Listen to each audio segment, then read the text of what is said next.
UPSC scientist में आपका स्वागत है। आज हम 7 अक्टूबर 2025 का करंट अफेयर्स करेंगे। इसमें मुख्य रूप से हम एक साइंस टेक का टॉपिक है वो करेंगे। वैसे तो वो पॉलिटी के अंदर कवर होगा, लेकिन क्या है ना कि उसकी जो नीतिगत मामले हैं वो पॉलिटी से भले ही संबंधित हो, लेकिन जो उसका तकनीकी एस्पेक्ट है वो मुख्य रूप से साइंस टेक से संबंधित है। आज जो आर्टिकल है वो मुख्य रूप से परमाणु विधेयक के बारे में है। भविष्य में जब ये बिल सदन में आएगा और उस पर जब चर्चा होगी तो हम इसके तकनीकी एस्पेक्ट पे एक अलग से वीडियो बना के डाल देंगे। अब जो पहली है कि परमाणु विधेयक पर विचार विमर्श जारी है वर्तमान में।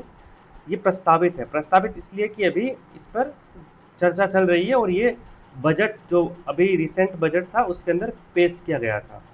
और इसके अंतर्गत दो विधेयक है, पहला सिविल लाइबिलिटी एक्ट और दूसरा परमाणु अधिनियम न्यूक्लियर एक्ट। इन दोनों में संशोधन किया जाएगा। फिर ग्लोबल साउथ के वैज्ञानिक हैं, उनको एक साथ मिलकर काम करना चाहिए। ये IISc बेंगलुरु के अंदर ये संस्थान है जो 1904 में बनी थी। इस संस्था में एक समिट हुआ था, उसके अंदर कुछ विचार रखे गए उसके बारे में। एक कि दंत बैक्टीरिया यानी दांत के जो बैक्टीरिया हैं वो हार्ट अटैक का कारण बन रहे हैं, तो ये देखेंगे। फिर हम नोबेल प्राइज़ मिला है कल मेडिसिन में, तो वो किस पे मिला है? वो इम्यून सिस्टम है, जो प्रतिरक्षा प्रणाली है उस पर स्टडी के लिए मिला है, ये देखेंगे। फिर सिक्योरिटी ट्रांजैक्शन टैक्स यानी प्रतिभूति लेन देन कर, ये मुख्य रूप से जो शेयर मार्केट में ट्रांजेक्शन्स होते हैं उस पर लगाया जाता है। तो हाल ही में सुप्रीम कोर्ट के अंदर इसको चैलेंज किया गया है, तो सुप्रीम कोर्ट ने इसको सुनवाई के लिए लिस्ट किया है, मतलब इसमें सुप्रीम कोर्ट सुनवाई करेगा। खराब गुणवत्ता की दवाएं, आपने सुना होगा कि कुछ दिनों से न्यूज़ में आ रही है, एमपी में, राजस्थान के अंदर बहुत सारे बच्चे हैं जिनकी कफ सिरप पीने के कारण डेथ हो गई है, तो उसके बारे में बात करेंगे। फिर भारत में निष्क्रिय इच्छा मृत्यु में सुधार, इसका कॉन्टेक्स्ट मुख्य रूप से कि ब्रिटेन में एक बिल आया है और ब्रिटेन के उस बिल में ये बताया गया है कि वो पैसिव यूथेनेशिया यानी सक्रिय इच्छा मृत्यु पे कुछ प्रोविज़न वगैरह ला रहे हैं वहाँ पे, तो उसी को लेके ये आर्टिकल। और वो भारत में बताता है कि भारत में जो निष्क्रिय इच्छा मृत्यु है उसके अंदर क्या क्या सुधार हो सकते हैं, उस पर बातचीत करता है। फिर न्यायिक प्रणाली की कमियां हैं, वो विकास में सबसे बड़ी बाधा है, क्या ऐसा है या नहीं है, इस पर बात करेंगे। और साथ ही हम देखेंगे कि NCRB की रिपोर्ट है, वो ये बताती है कि जो बच्चों के खिलाफ अपराध है उनमें भारी वृद्धि हुई है। नेशनल लेवल पर जो बच्चों के अपराध हैं वो लगभग 25% बढ़ चुके हैं, जो कि एक बहुत खतरनाक संकेत है। अब हम बात करेंगे प्रस्तावित परमाणु विधेयक पर विचार विमर्श जारी। ये पॉलिटी और कॉन्स्टिट्यूशन के अंदर, हमारे रेगुलेशन के अंदर आएगा, क्योंकि रेगुलेट कैसे होंगे परमाणु नियंत्रण वगैरह, उसके लिए इसमें NPCIL है हमारे पास, एक भाविनी है। इन दोनों का काम ये क्या है? ये परमाणु रिएक्टर है, ये ऑपरेटर है और ये गवर्नमेंट ऑपरेटर है, भारत में कोई भी प्राइवेट ऑपरेटर नहीं है। और साइंस टेक में न्यूक्लियर टेक्नोलॉजी से एसोसिएट एस्पेक्ट है। जैसा कि अभी हमने देखा था कि भारत में जो परमाणु ऊर्जा है वो मुख्य रूप से सरकारी ऑपरेटर है उसमें, तो मुख्य रूप से सरकारी क्षेत्र के लिए आरक्षित है। उद्देश्य क्या है इस विधेयक का? कि निजी क्षेत्र है उसको भी परमाणु ऊर्जा संयंत्र चलाने की अनुमति देना, यानी प्राइवेट सेक्टर है वो भी ऑपरेटर बन सकता है। वर्तमान स्थिति क्या? केवल सरकारी कंपनियों जैसे nuclear power corporation of India limited NPCIL, भारतीय नाभिकीय विद्युत निगम लिमिटेड भाविनी, यही दो ही हैं जो परमाणु ऊर्जा संयंत्र बना और चला रहे हैं। अब आपका प्रश्न हो सकता है कि भाई दो क्यों, एक से ही काम चल सकता था। देखो, भारत का जो न्यूक्लियर प्रोग्राम है, परमाणु कार्यक्रम है, न्यूक्लियर प्रोग्राम, वो 3 चरणों में है, फर्स्ट, सेकंड और थर्ड। तो फर्स्ट इसमें कौन से है? इसमें है प्रेशराइज्ड हैवी वाटर रिएक्टर है। तो यहाँ पे कौन से हैं? यहाँ पे है, इसके अंदर है advance reactors, fast breeder reactor FBR। तो जो PHWR है, प्रेशराइज्ड हैवी वाटर रिएक्टर, इनका जो ऑपरेटर है वो NPCIL है। वही जो फास्ट ब्रीडर रिएक्टर है उनका भाविनी है।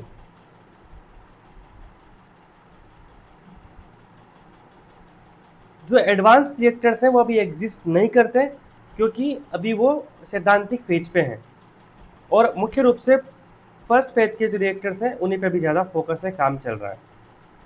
अब बाधा क्या है भारत में? एक है सिविल लाइबिलिटी एक्ट, नागरिक दायित्व अधिनियम, ये 1910 में आया था। इसके अंदर क्या है कि दुर्घटना होती है, अगर परमाणु दुर्घटना, उस स्थिति में जो विदेशी उपकरण है उसकी जो आपूर्तिकर्ता जो संस्था है, कंपनी है, उस पर असीमित देनदारी डालता है।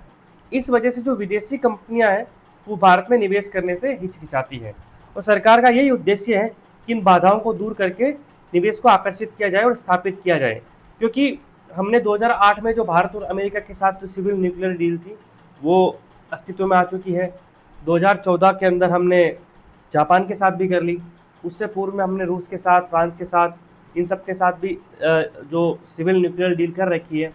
लेकिन हमें अमेरिका से जो संभावित लाभ मिलना चाहिए था वो नहीं मिला, और लगभग उस संधि को हुए लगभग 20 साल हो चुके हैं, क्योंकि ये 123 एग्रीमेंट था वो 2005 में ही हो गया था, इन फोर्स 2008 में हुआ था, तो 3 साल तो इसकी प्रोसेस में लग गए थे। लेकिन अभी 2025 में कुछ भी नहीं हुआ है, तो ये बहुत ही चिंताजनक है, और इसीलिए ये कुछ संशोधन है जो प्रस्तावित किए गए हैं। अब गवर्नमेंट का क्या इंटेंशन है?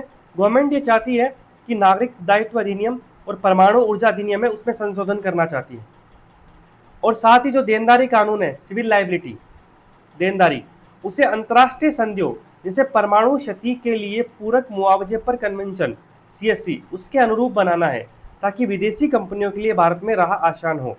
अब कुछ अनसुलझे प्रश्न अभी भी हमारे सामने विद्यमान है कि जो परमाणु कचरा है उसका निपटान के लिए कौन रेस्पॉन्सिबल होगा, निजी कंपनी या सरकारी ऑपरेटर?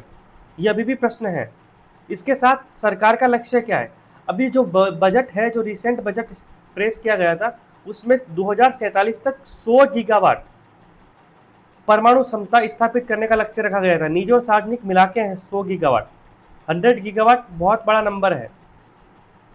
और ये न केवल विदेशी रिएक्टरों के आयात करना शामिल है, क्योंकि अगर इतना बड़ा लक्ष्य है तो आप ऐसा तो नहीं स्वदेशी से कर सकते हो, तो आप विदेशी रिएक्टर तो आयात करोगे ही। उसके साथ साथ भारत में भी आप भारत स्मॉल रिएक्टर, ये स्मॉल रिएक्टर वर्ड आपको याद रखना है, SR ये क्या है, तो उसको विकसित करना भी जरूरी है। वैसे IAEA international atomic energy agency है, उसने ये बताया कि 3 तरह के रिएक्टर है, लार्ज जो 700 मेगावाट से अधिक है, स्मॉल जो 300 मेगावाट तक है, और माइक्रो जो 10 मेगावाट तक है।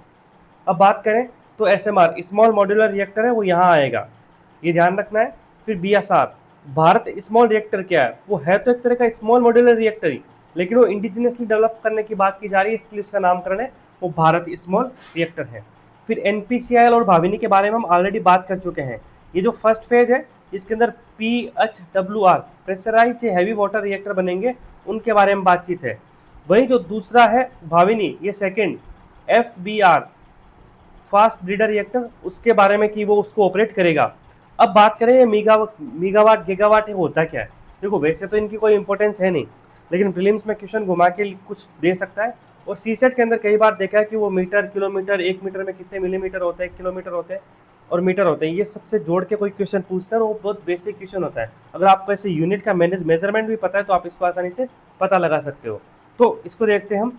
1000 वॉट, कहते हैं ना हीटर 1000 वॉट का है, तो 1000 वॉट के अंदर 1 किलोवाट होता है, और 1000 किलोवाट में 1 मेगावाट होता है, और 1000 मेगावाट में 1 गीगावाट होता है। अब गीगावाट में टेरावाट होता है, ये आप देख सकते हो, वैसे इतनी आवश्यकता है नहीं। अब हम आगे बढ़ते हैं। ग्लोबल साउथ के वैज्ञानिकों को साथ मिलकर काम करना, ये IISc Indian institute of science Bengaluru के अंदर एक कॉन्फ्रेंस थी, उसी के अंदर ग्लोबल साउथ के जो वैज्ञानिक हैं उनके द्वारा कुछ महत्वपूर्ण मुद्दे उठाए गए, और उसी के अंदर एक वक्ता है, उनका ये बोलना था कि ग्लोबल साउथ के वैज्ञानिकों को एक साथ मिलकर काम करना चाहिए, उसके लाभ वगैरह बताए थे इन्होंने। अब समस्या क्या है कि ग्लोबल साउथ, पहले तो ग्लोबल साउथ है वो विकासशील देश है, उनमें वैज्ञानिक अनुसंधान करना एक कठिन कार्य है। कारण क्या है इसके कि तो लालफीताशाही वहाँ पे, धन की कमी है, महंगे उपकरण है, और खरीदार यानी प्रोक्योरमेंट के पुराने नियम है, और अस्पष्ट नियम है और मौखिक निर्देश। उदाहरण के है कि वन्य जीव वैज्ञानिकों को जंगल में काम करने की अनुमति के लिए महीनों इंतजार करना पड़ता है। समाधान क्या है इसका कि औपचारिक यानी MOU में अधिक समय लगे तो अनौपचारिक सहयोग यानी सहयोग की रूपरेखा, फ्रेमवर्क ऑफ कोलैबोरेशन बनाकर काम करना। फंडिंग की समस्या है तो संरक्षण संगठन उनके साथ मिलकर काम करना, और तकनीक तक पहुंच सीमित है तो महंगी मशीनें खरीदने के बजाय सैंपल है वो विदेशों से चेक करवाना। अब ग्लोबल साउथ क्या है? तो एशिया, अफ्रीका, लैटिन अमेरिका के विकासशील और कम विकसित देशों का समूह है, और जिनके पास तकनीकी, आर्थिक, सामाजिक विकास इसके मामले में साझा अनुभव है। और एक ग्लोबल नॉर्थ है, उसके अंदर विकसित और देशों को शामिल किया जाता है। एक होती है ब्रेंट लाइन। ये क्या है ब्रेंट लाइन? ये ग्लोबल नॉर्थ और ग्लोबल साउथ को विभाजित करने वाली रेखा है। दक्षिण दक्षिण सहयोग यानी ग्लोबल साउथ के देशों में आपस में सहयोग की बात होती है। भारत द्वारा ग्लोबल साउथ की समिट आयोजित करवाई जा रही है।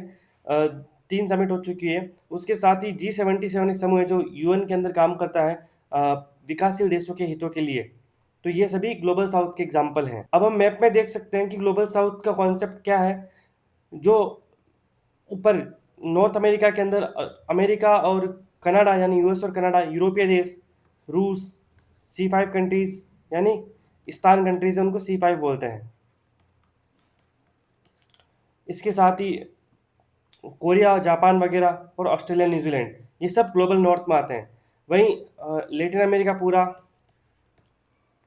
अफ्रीका पूरा, West Asia, South Asia, South East Asia, ये किस में आता है? ग्लोबल साउथ में आते हैं।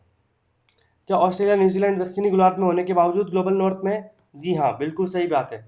ये भौगोलिक रूप से भले ही दक्षिणी गोलार्ध में हो, लेकिन ग्लोबल साउथ के कॉन्सेप्ट के अंदर ग्लोबल नॉर्थ में आते हैं।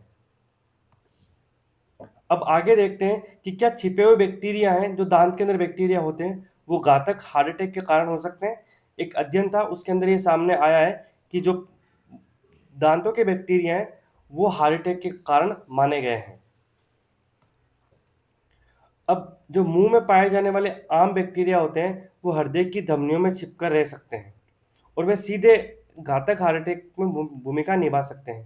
बैक्टीरिया होते हैं वो फ्लॉक के अंदर वर्षों तक इम्यून सिस्टम से छिपे रहते हैं।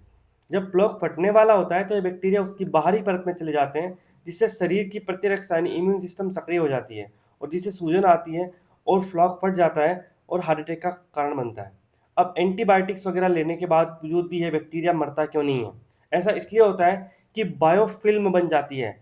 अब आप बायोफिल्म का एग्जाम्पल देखें तो ये होती क्या है? साधारण भाषा में आप समझो तो आप कभी भी घर में किसी एक बकेट में या पानी भर के रखते हो, तो 3 से 4 दिन अगर उसमें पानी रहता है और उसके बाद उस बकेट की जो फेस है, सरफेस है, उस पर हाथ लगाते हो, तो आपको कुछ हल्का हल्का चिकना चिकना सा फील होता है। तो वो एक तरह की एक लेयर बन जाती है, उस वही बायोफिल्म होती है। और ऐसी फिल्म अंदर बन जाती है जो कि एंटीबायोटिक्स दवाइयों के पास एंटीबायोटिक्स दवाइयों को बैक्टीरिया के पास जाने से रोकती है। अब भारत के लिए क्या महत्व है और क्या भविष्य की राह है कि कम उम्र के लोगों को हृदय रोग हो रहा है और मौखिक रोग भी बहुत आम है, और जन जागरूकता और मौखिक बैक्टीरिया की जांच की जा सकती है। और आगे की राह यही है कि बायोफिल्म के खिलाफ खिलाफ एक टीका विकसित किया जा सकता है, और भविष्य में यह भी अध्ययन किया जा सकता है कि बायोफिल्म है ये और किसी बीमारी का कारण तो नहीं बन रहा है। नोबेल पुरस्कार दिए गए हैं। प्रतिरक्षा प्रणाली पर नोबेल पुरस्कार दिया गया है। जो मेडिसिन का नोबेल प्राइज है वो प्रतिरक्षा इम्यून सिस्टम के ऊपर दिया गया है, जिसके अंदर इम्यून सिस्टम के बारे में अध्ययन किया गया है। फिजियोलॉजी यानी मेडिसिन में 2025 के नोबेल पुरस्कार है, वो ऑटो इम्यून रेगुलेशन की वैज्ञानिक समझ को बदला है। ऑटो इम्यून रेगुलेशन क्या होता है कि जो हमारे शरीर का जो इम्यून सिस्टम प्रतिरक्षा प्रणाली होती है वो खुद को नियंत्रित करती है, यानी हमारा जो शरीर की जो प्रतिरक्षा प्रणाली है वो खुद के अंदर बदलाव करती है, उसको हम ऑटो इम्यून रेगुलेशन कहते हैं। रिसर्च के अंदर टी कोशिकाओं यानी जो टी सेल्स होती है, जो कि इम्यून सेल्स भी कहा जाता है, जिनको प्रतिरक्षा तंत्र को मजबूत करती है, एंटीबॉडीज बनाती हैं, वो एक विशेष समूह की पहचान की थी। टी कोशिकाओं के अंदर एक स्पेशल ग्रुप समूह खोजा गया था जिसे ट्रैक्स नाम दिया गया। जब इन कोशिकाओं को चूहों से हटा दिया गया तो उन्हें कई ऑटो इम्यून बीमारियां हो गई, और जैसे इन कोशिका को वापस डाला तो बीमारियां रुक गई। यानी स्कर्फी नामक चूहों में एक जीन के खराब होने से सभी गंभीर ऑटो इम्यून बीमारियां होने लगी। इस जीन की पहचान की और इसे FOXP3 नाम दिया गया, और बाद में जानकारी मिली कि जिन लड़कों में ये जीन खराब है उनमें भी एक घातक ऑटो इम्यून विकार हो जाता है। तो क्रक्स यही है कि एक तो जो ट्रैक्स है वो, और एक FOXP3, ये दोनों हैं, ये इम्यून सिस्टम को, ऑटो इम्यून सिस्टम को प्रभावित करते हैं। अब खोज का लाभ क्या है, महत्व क्या है, कि शरीर अपनी कोशिकाओं पर हमला नहीं करे।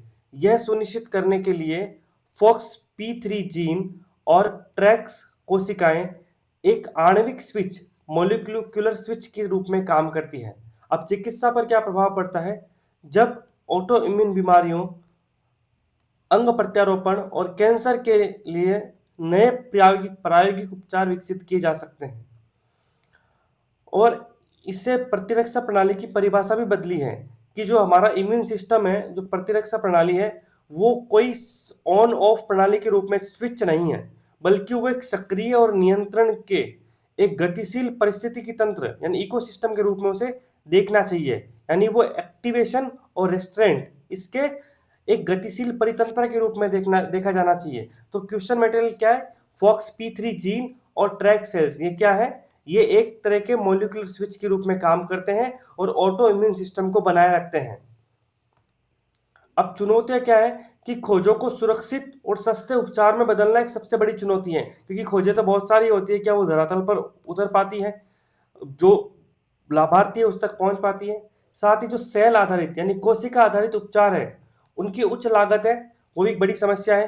पहली बात तो वो लोगों की एक्सेस तक नहीं पहुंचता, क्योंकि सिक्योर नहीं है और सस्ता नहीं है, और दूसरा कॉस्ट इफेक्टिव नहीं है, और तीसरा है कि वो सबकी पहुंच सुनिश्चित करने में नैतिक और नीतिगत चुनौतियां विद्यमान है। अगर इसका लाभ है तो वही है कि एक कॉन्सेप्ट है कि लैब टू लैंड, यानी धरातल तक चीजें पहुंचनी बेहद आवश्यक है। अब बात करते हैं, सुप्रीम कोर्ट ने प्रतिभूति लेन देन कर सिक्योरिटी ट्रांजैक्शन टैक्स STT की संवैधानिकता पर फैसला करने का निर्णय लिया है। वैसे इकोनॉमी में आएगा, क्योंकि सिक्योरिटी ट्रांजैक्शन टैक्स टैक्सेशन के अंदर आता है, डायरेक्ट टैक्स एक प्रकार का। वहीं ये पॉलिटी के अंदर भी आएगा कि ये टैक्स है, ये क्या संवैधानिक है या नॉन कॉन्स्टिट्यूशनल है, कॉन्स्टिट्यूशनल है, नॉन कॉन्स्टिट्यूशनल है, तो ये पॉलिटी में भी आएगा। तो कुछ टॉपिक होते हैं वो ओवरलैप करते हैं हमेशा। अब इश्यू क्या है, कि जो सिक्योरिटी ट्रांजैक्शन टैक्स STT है, ये एक प्रत्यक्ष कर यानी डायरेक्ट टैक्स है, जो 2004 में लागू किया गया था। इसमें क्या होता है कि जो सूचीबद्ध स्टॉक एक्सचेंज या लिस्टेड स्टॉक एक्सचेंज होते हैं, उस पर जो सिक्योरिटीज जैसे शेयर वगैरह के लेन देन होते हैं, यानी खरीदने और बेचने, तो ट्रांजेक्शन पर यह कर लगाया जाता है। और सुप्रीम कोर्ट ये सिक्योरिटी ट्रांजैक्शन टैक्स यानी जो प्रतिभूति लेन देन करे, क्या यह वैध है या नहीं है, इसकी संवैधानिक वैधता पर सुनवाई करेगा। सामान्यतः जो शेयर मार्केट में जो लेन देन करते हैं, प्रत्येक लेन देन पर एक कर लगता है, वही सिक्योरिटी ट्रांजैक्शन टैक्स है। अब याचिकाकर्ता ने क्या तर्क दिए हैं, उनका पहला तर्क है कि दोहरा कराधान होता है। वो कहते हैं कि जब हम सिक्योरिटी का लेन देन करते हैं स्टॉक एक्सचेंज में, तब हमारे ऊपर STT सिक्योरिटी ट्रांजैक्शन टैक्स लगता है, और फिर बाद में जो भी हमें लाभ होता है, उस लाभ पर हमें कैपिटल गेन टैक्स देना होता है।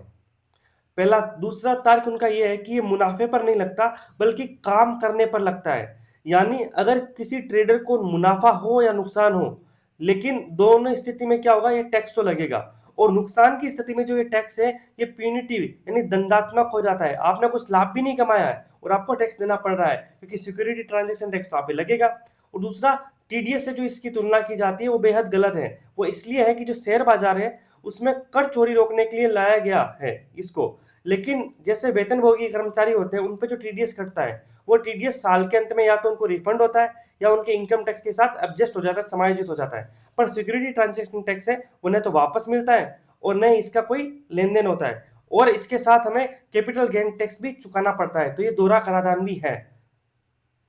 अब इसी के आधार पर सुप्रीम कोर्ट है इस पर सुनवाई करेगा कि ये संवैधानिक है या गैर संवैधानिक। और आपको ये ध्यान रखना है कि जैसे हमने यहाँ पे देखा है कि सुप्रीम कोर्ट इसकी संवैधानिक वैधता पर सुनवाई करेगा। देखो, संवैधानिक वैधता पर सुनवाई करेगा तो ये आपको एक कंफ्यूजन कभी नहीं होना चाहिए कि जो संवैधानिक वैधता का मामला है वो सिर्फ संवैधानिक पीठ सुनेगी। यानी कॉन्स्टिट्यूशनल बेंच चुनेगी, ऐसा नहीं होता है, क्योंकि जो संवैधानिक मामला है वो 2 जज की बेंच के द्वारा भी सुना जा सकता है। तो संवैधानिक वैधता अलग कॉन्सेप्ट है और संवैधानिक पीठ अलग कॉन्सेप्ट है। तो संवैधानिक वैधता 2 या 3 जजों की बेंच होती है, वही स्थापित कर सकती है, ऐसा नहीं उसके लिए संवैधानिक की पीठ की स्थापना हो। आपको यहाँ पे बेसिक बात ये ध्यान रखनी है कि संवैधानिक वैधता और संवैधानिक पीठ दोनों डिफरेंट डिफरेंट कॉन्सेप्ट है। संवैधानिक वैधता का तात्पर्य यह है कि सुप्रीम कोर्ट की कोई बेंच जो ये निर्धारित करती है कि कोई एक्स प्रावधान है वो संविधान सम्मत है या नहीं है, जबकि संवैधानिक पीठ होती है वो किसी अत्यंत संवैधानिक महत्व के मुद्दे को देखती है। वो मुख्य रूप से उसमें ऐसा भी होता है कि पूर्व में दो जज की बेंच या 3 जजों की बेंच ने जो निर्णय दिए थे उनमें आपस में विरोधाभास है और उस पर एक बेहतर निर्णय की आवश्यकता है, और वो निर्णय बड़े जजों की बेंच के द्वारा दिया जाता है, और वो सामान्यतः 5 जजों की बेंच होती है, उसे संवैधानिक पीठ बोलते हैं। और ये संविधान के आर्टिकल 145(3) 145(3) के अंतर्गत इसका उल्लेख किया गया है। हाँ, एक बात ये भी ध्यान रख सकते हैं कि जो 143 आर्टिकल है, जो राष्ट्रपति जी परामर्श प्राप्त करते हैं, उसके अंदर जो राष्ट्रपति जी को परामर्श देने वाली बेंच होती है वो संवैधानिक पीठ होती है, उसमें न्यूनतम 5 मेंबर होते हैं। अब हम बात करते हैं, आपने न्यूज में देखा होगा कि हाल में अखबारों में, समाचार चैनलों में हम देखते हैं कि बहुत सारी खराब गुणवत्ता वाली दवाएं, मुख्य रूप से कफ सिरप पीने से बहुत सारे बच्चों की मृत्यु हो रही है। इसमें मध्य प्रदेश, राजस्थान में काफी सारे केस देखे गए हैं। मध्य प्रदेश में डॉक्टर की गिरफ्तारी भी की गई है, और राजस्थान के अंदर तो एक डॉक्टर ने दवा को सही साबित करने के लिए पी लिया था, और इससे वो डॉक्टर शाम को बेहोश पाए गए। तो ये एक देखा गया है। अब यहाँ पे इश्यू क्या है कि ये पॉलिटी और गवर्नेंस में कवर होता है रेगुलेशन के अंदर, साथ में ये हेल्थ में भी कवर अप होगा, ये दोनों जगह कवर अप होगा। अब आगे देखते हैं ये इशू मेनली अराइज क्यों हुआ है। अब संदर्भ हमने देख ही लिया कि राजस्थान एमपी में बच्चों की डेथ हुई है। अब हुआ क्या था कि इसमें एक बड़ा ही अजीब सा फैक्ट सामने आया कि एक तो स्वास्थ्य मंत्रालय जो केंद्र सरकार है उसने भी उस कफ सिरप की जांच की, और तमिलनाडु है उन्होंने भी उस कफ सिरप की जांच की। तो जो केंद्र सरकार है उसकी जांच में ये डीईजी मिला ही नहीं, जबकि तमिलनाडु को उसकी जांच में ये हानिकारक रसायन डीईजी मिला।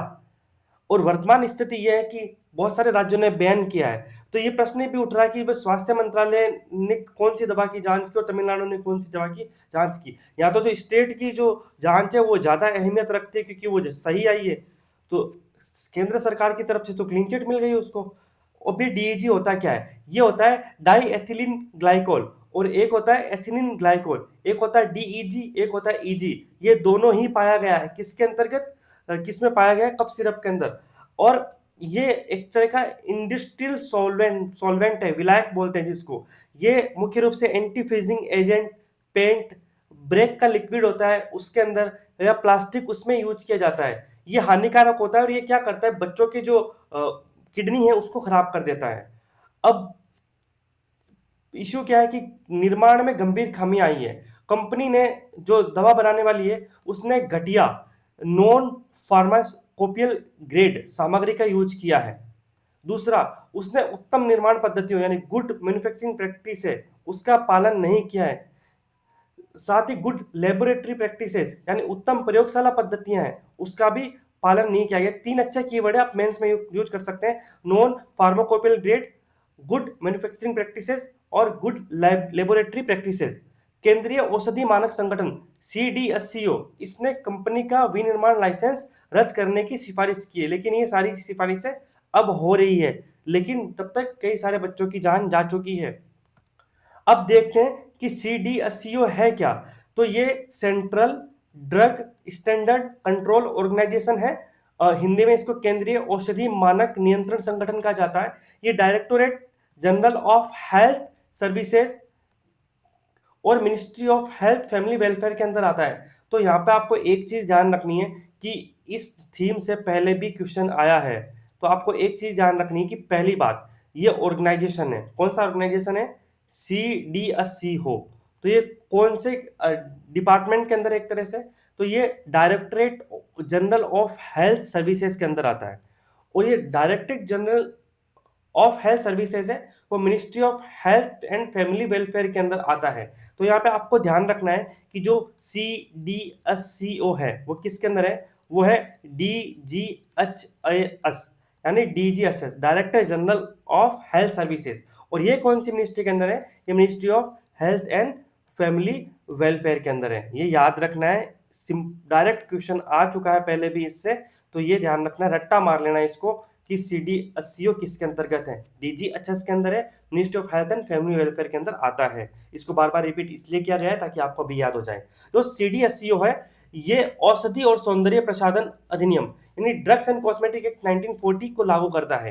और इसका कार्य क्या है? औषधियों का अनुमोदन करना, यानी ड्रग्स का अनुमोदन करना, नैदानिक परीक्षणों का संचालन करना, क्लिनिकल ट्रायल से उनको ऑपरेट करना, और औषधियों के लिए मानक निर्धारित करना, और देश में आयातित जो इंपोर्टेड ड्रग्स हैं उनकी क्वालिटी कंट्रोल को भी ये देखता है। तो इंपोर्टेड ड्रग्स है, इसकी भी देखता है, तो ये आपको ध्यान रखना है। अब आगे की राह क्या है? जो खराब गुणवत्ता वाली दवाएं हैं उनके लिए जीरो टॉलरेंस यानी शून्य सहिष्णुता की नीति आवश्यक है। साथ ही बात जैसे यानी हॉक लाइक मॉनिटरिंग होनी चाहिए, उल्लंघन करने पर सख्त और तुरंत कार्रवाई करनी चाहिए, और नियमित और औचक यानी सरप्राइज इंस्पेक्शन करने चाहिए, और एक कड़ा संदेश देना चाहिए कि लोगों के जीवन को खतरे में डालने वाली लापरवाही को बर्दाश्त नहीं किया जाएगा। क्योंकि हमने पहले भी देखा था कि भारत से जो एक्सपोर्ट की गई जो कफ सिरप्स हैं उससे पश्चिमी अफ्रीकी देश में कुछ बच्चों की डेथ हुई थी, और साथ ही C5 कंट्रीज उज्बेकिस्तान में भी कुछ बच्चों की डेथ हुई थी, वो कफ सिरप भारत से ही निर्यात की गई थी। तो ऐसे केस पूर्व में भी आए हुए हैं, तो सरकारों को थोड़ा ध्यान रखना होगा। और मुख्य रूप से जो ये कॉन्सेप्ट है, ये संकल्पना है, ये जुड़ी जो हेल्थ है हमारा, वो राज्य सूची का विषय है। तो हेल्थ के अंदर दोनों सेंटर और स्टेट इन दोनों को इस पे ध्यान रखना चाहिए, क्योंकि स्टेट के ड्रग कंट्रोलर है वो भी फेल रहे हैं इस इश्यू को रिजॉल्व करने में। अब हम बात करते हैं भारत में निष्क्रिय इच्छा मृत्यु में सुधार। क्या हुआ कि लंदन जो ब्रिटेन है, ब्रिटेन के अंदर एक अधिनियम आया है और उसमें सक्रिय इच्छा मृत्यु में कुछ सुधार अपेक्षित है, वो किए गए हैं वहां की जो संवैधानिक प्रणाली है उसके अनुरूप। लेकिन भारत में भी एक बहस है कि निष्क्रिय इच्छा मृत्यु भारत में जिसकी अनुमति तो है, लेकिन क्या वो वाकई उसकी प्रक्रिया सरल है, जटिल है, क्या स्थिति है, उसके बारे में कुछ सुझाव प्रस्तुत किए गए हैं इसके अंतर्गत।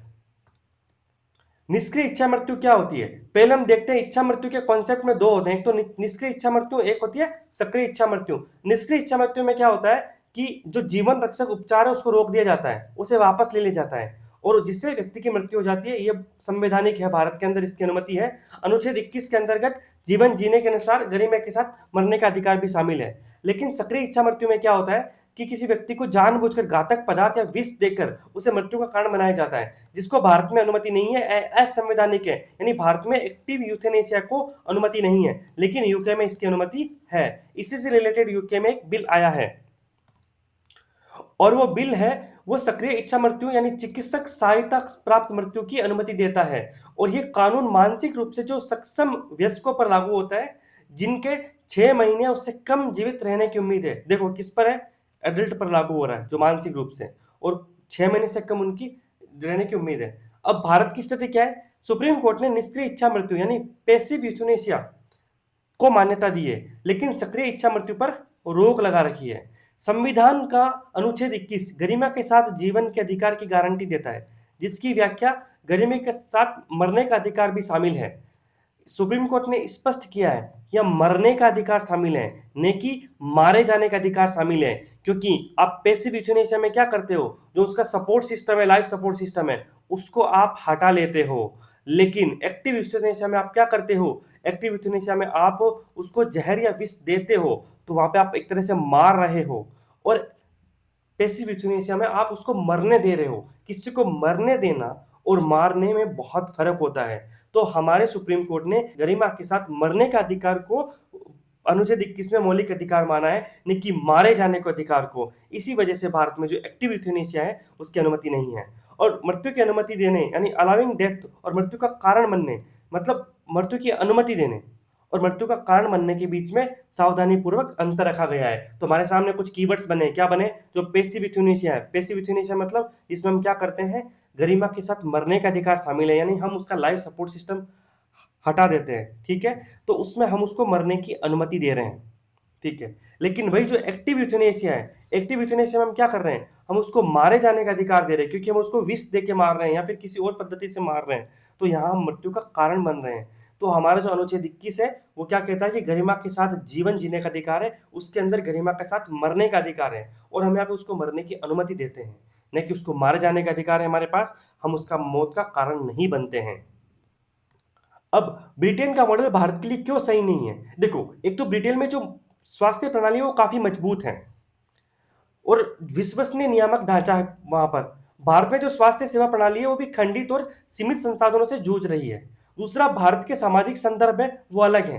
भारत में परिवार की गहरी भागीदारी होती है, धार्मिक संवेदनशीलता भी जुड़ी रहती है और साक्षरता के विभिन्न स्तर है, जहाँ पे सक्रिय इच्छा मृत्यु का दुरुपयोग का खतरा है। और बुजुर्गों, विकलांगों, आर्थिक रूप से आश्रित लोग हैं, उन पर खर्च के कारण भी मारने का दबाव डाला जा सकता है। तो इसलिए भारत में ये सही नहीं है। भारत में निष्क्रिय इच्छा मृत्यु को व्यवहारिक बनाना, लेखक का यह कहना है कि भारत में जो निष्क्रिय इच्छा मृत्यु जिसकी अनुमति है उसी को व्यवहारिक बना दिया जाए। वो कैसे? कि कानूनी मान्यता के मिलने के बावजूद भारत में जो इसकी प्रक्रिया वो काफी जटिल है और धीमी है। एक तो इसमें एडवांस डायरेक्टिव कि 2 मेडिकल बोर्ड की मंजूरी होगी और कभी-कभी न्यायिक निगरानी की आवश्यकता होगी। तो ये गंभीर रूप से जो बीमार मरीज होते हैं उनके परिवार के लिए ये देरी होती है वो क्रूरता के समान होती है।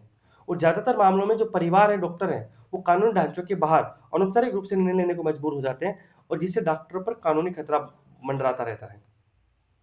अब भारत में क्या सुधार होने चाहिए? डिजिटल प्लेटफॉर्म यानी अग्रिम दिशा निर्देश है, उनको आधार से जुड़े एक राष्ट्रीय डिजिटल पोर्टल पर पंजीकृत करना, ताकि मरीज आसानी से अपनी इच्छा यानी अपनी लिविंग विल है उसको अपडेट कर सके, दर्ज कर सके और रद्द कर सके।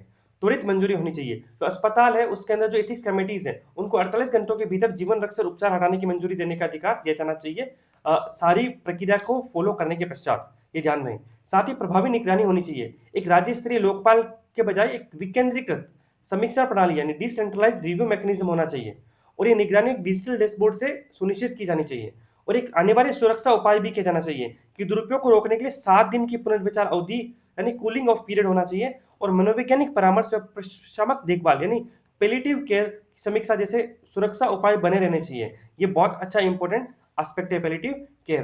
तो यहाँ पे देखो, दो तो क्या है, प्रोसेस को फास्ट बना रहे हैं और दो उसकी इफेक्टिव मॉनिटरिंग कर रहे हैं ताकि उस प्रोसेस में कुछ कमियां नहीं रह जाए, कुछ गड़बड़ नहीं हो और इस प्रोसेस का दुरुपयोग नहीं कर पाए। अब देखते हैं कि जो न्याय प्रणाली है उसकी कमियां है वो देश के विकास में बाधा बनती है क्या? हुआ ये होता है कि प्राइम मिनिस्टर है, उनकी इकोनॉमिक एडवाइजरी काउंसिल है, पीएमईएसी, ध्यान रखना ये एक समिति है ना, काउंसिल है तो समिति है। और ये कहाँ पर है? ये प्राइम मिनिस्टर के ऑफिस में पीओएम में काम करती है। लेकिन देखो, नहीं तो ये विधिक है, इसका कोई विधिक ढांचा नहीं है, मतलब किसी कानून से नहीं बनी है। ये एक तरह से गैर वैधानिक है, मतलब और गैर संवैधानिक है। ध्यान रखना आपको, गैर वैधानिक और गैर संवैधानिक, यानी एक तो नॉन कॉन्स्टिट्यूशनल है ये, ठीक है, और नॉन स्टेचुरी भी है। चलिए आगे बढ़ते हैं। अब देखिए संदर्भ तो हमने देख ही लिया है कि जो prime minister economic advisory council के सदस्य ने बोला है कि न्यायपालिका को 2047 तक विकसित भारत बनाने में सबसे बड़ी बाधा माना है। मतलब जुडिशरी हमारी वही बाधा है, जुडिशियल सिस्टम, वो भारत को 2047 तक विकसित भारत नहीं बनने देगा। वो तो जो राइटर है इस संदर्भ लेते हुए उन्होंने कहा है कि वास्तविकता ये है कि शासक वर्ग, जो रूलिंग वर्ग होता है, ये शासक वर्ग का तात्पर्य यहाँ पे किससे? कार्यपालिका से है, क्योंकि भारत में जो वास्तविक सरकार होती है वो कार्यपालिका होती है, उसमें भी जो पीएम है उसकी जो काउंसिल ऑफ मिनिस्टर है वो होती है। तो विफलताओं के लिए न्यायपालिका को बलि का बकरा बनाया जा रहा है, तो ये सही नहीं है। और वो ये तर्क देते हैं, आलोचक आलोचक क्या बोलते हैं कि जजों के काम करने के घंटे वो काफी कम है। दूसरा, उनकी छुट्टियां भी हैं, इस पे तो बड़ी बहस होती है कि जज इतने दिनों की छुट्टियां पे चले गए। लेकिन ये बात पूर्णतः सही नहीं है, क्योंकि वो इस समय में क्या करते हैं, मामलों को पढ़ते हैं, आदेश लिखते हैं, फैसलों पर विचार करते हैं और जो काफी महत्वपूर्ण मामले होते हैं उनके निर्णय लिखते हैं। ठीक है, हाल ही में सुप्रीम कोर्ट के एक जस्टिस है, चीफ जस्टिस पूर्ण जस्टिस, उनका एक इंटरव्यू आया था, उसके अंदर उन्होंने बताया था कि जजों को एक ही दिन में बहुत सारे मामले सुनने पड़ते हैं, तो वो संडे के दिन या जब भी उन्हें समय मिलता है तो वो पूरे केस को पढ़ते हैं ताकि वो अपना आदेश डिक्टेट करवा सकें और न्याय प्रदान कर सकें। तो ऐसी बात नहीं है कि न्यायपालिका है वो बाधा बन रही है। वही भारतीय न्यायपालिका की समस्याएं जरूर है, जैसे संसाधनों की कमी या अत्यधिक बोझ। वास्तव में शासन व्यवस्था के अन्य अंगों जैसे कार्यपालिका और विधायिका की विफलता है। लेखक ये बोलते हैं कि जैसे रिसोर्स की कमी है न्यायपालिका के पास या अत्यधिक बोझ है, तो वास्तव में जो शासन व्यवस्था के अंग है, अन्य अंग जैसे कार्यपालिका, विधायिका है, वो विफल रह रही है, इसमें इसके कारण ऐसा कुछ हो रहा है, अदरवाइज ऐसा होने के कोई चांसेस है नहीं। अब वास्तविकता क्या है कि कानून, पहली बात क्या हुई थी कि विधायिका कार्यपालिका की वजह से हो रही है। कैसा हो रहा है? जैसे विधायिका ने कानून ही गलत बना दिया, ठीक है, तो गंदी कानून बनाने वालों के वो एक एग्जाम्पल देते हैं कि वाणिज्यिक न्यायालय अधिनियम की धारा 12 है जो पूरी तरह फेल रही है। लेकिन ये कानून तो संसद ने बनाया, अदालत ने तो नहीं बनाया, ठीक है। अब कोई कानून खराब बनाया गया है तो उसका दोष बनाने वालों का है, नहीं कि उसको लागू करने वाली न्यायपालिका का। और सरकार ही सबसे बड़ी मुकदमेबाज है। आप देखोगे कि बहुत सारे केसों के अंदर एक पक्ष होती है, वो सरकार होती है। सरकार बहुत सारे कॉन्ट्रैक्ट को कुशलतापूर्वक लागू नहीं कर पाती, जिसके लिए अदालतों को दोष देना बहुत गलत है, क्योंकि सरकारें खुद ही देश की सबसे बड़ी मुकदमेबाज है।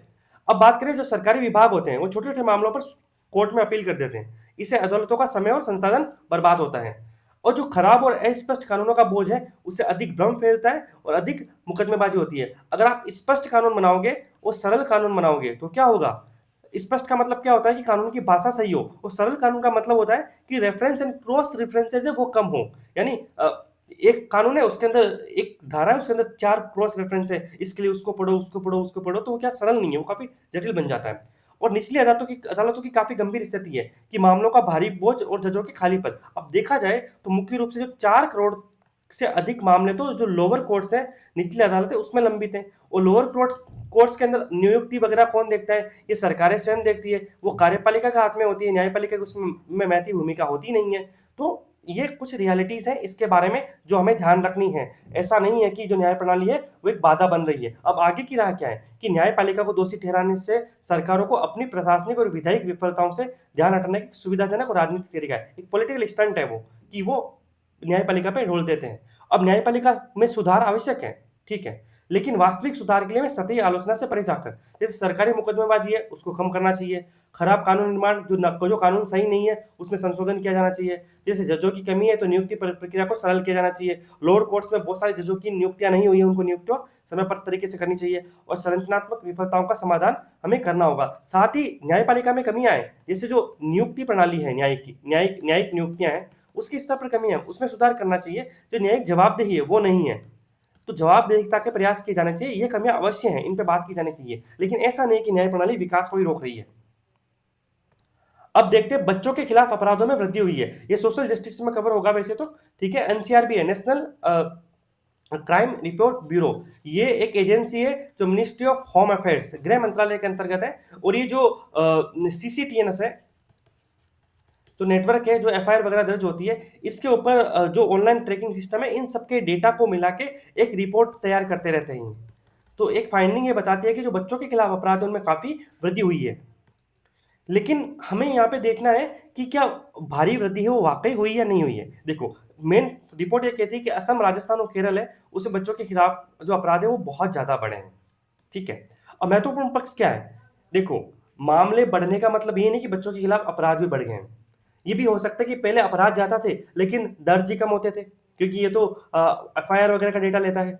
और दूसरी बात, पहले हो सकता है अपराध कम होते हो, ठीक है, लेकिन आंकड़ा बहुत ज्यादा था, अब वहां पे आंकड़ा कम हो गया और अपराध ज्यादा हो रहे हो, तो इसमें कुछ भी हो सकता है। तो सामान्यतः यहाँ पे समझने का कॉन्सेप्ट ये है कि दर्ज मामलों की संख्या में वृद्धि का मतलब ये बिल्कुल नहीं है कि अपराध की संख्या में वृद्धि है। बेहतर रिपोर्टिंग है वो भी एक संकेत हो सकता है कि अपराध बढ़े हैं। अब बात करें बढ़ोतरी के कुछ फैक्ट्स देख लेते हैं। जो असम है वहां पे 100% मतलब बढ़ोतरी हुई है, दोगुने हो गए एक तरह से, ठीक है। वो असम के अंदर क्यों हुआ था, इसके कारण है, आपने न्यूज में देखा होगा कि असम के जो मुख्यमंत्री हैं उन्होंने बाल विवाह के खिलाफ एक बहुत स्ट्रॉन्ग कैंपेन चलाया था, और बहुत सारे बाल विवाह को फोर्सफुली रोका गया था।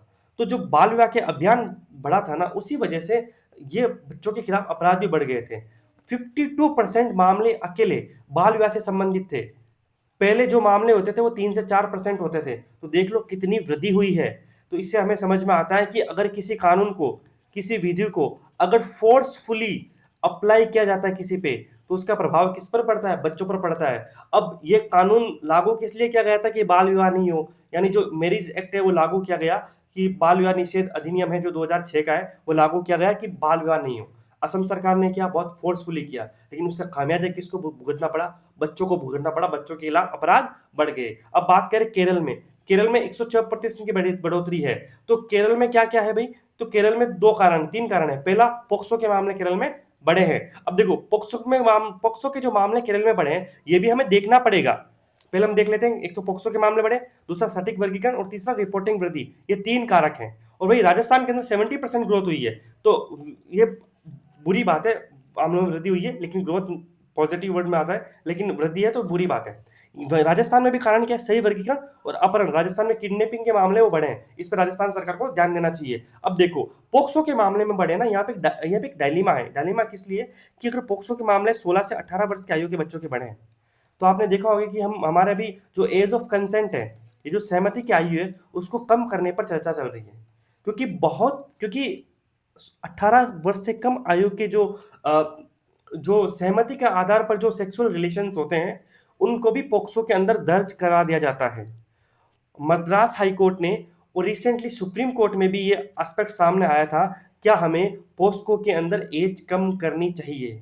मैं नहीं कह रहा हूं कि केरल के अंदर जो मामले बढ़े हैं उसमें से वो ये मामले होंगे, लेकिन ये अध्ययन का विषय है कि अगर मामले 16 से 18 वर्ष के आयु के बच्चों के बढ़े हैं, तो वाकई हमें इस लॉ के अंदर जो सुप्रीम कोर्ट और मद्रास हाई कोर्ट ने 2-3 बार ये कहा है कि जो पोस्को एक्ट है उसमें एज कम करना चाहिए, क्योंकि जो एडल्ट होने की आयु है, वयस्क होने की आयु है, वो धीरे धीरे कम हो रही है, बच्चे समय से पहले मैच्योर हो रहे हैं, उस पर विचार करना चाहिए। ये हमारे सोचने का एक एस्पेक्ट अवश्य खोलती है। और पूरे भारत के अंदर 25% यानी 25% मामलों में बढ़ोतरी हुई है, तो इस पे हमें ध्यान देने की आवश्यकता है। हम वापस मिलेंगे नेक्स्ट क्लास में, तब तक के लिए आपका बहुत बहुत धन्यवाद। आप पीडीएफ के लिए हमारे टेलीग्राम चैनल से जुड़ सकते हैं, और वीडियो आप यूट्यूब पर देख सकते हैं। आपको अच्छा लगता है तो आप इसको साझा कर सकते हैं, और साथ ही आप जो कोई टॉपिक समझना चाहते हैं वो कमेंट में लिख सकते हैं, हम उस पर जल्दी आपको वीडियो बना के अपलोड कर देंगे।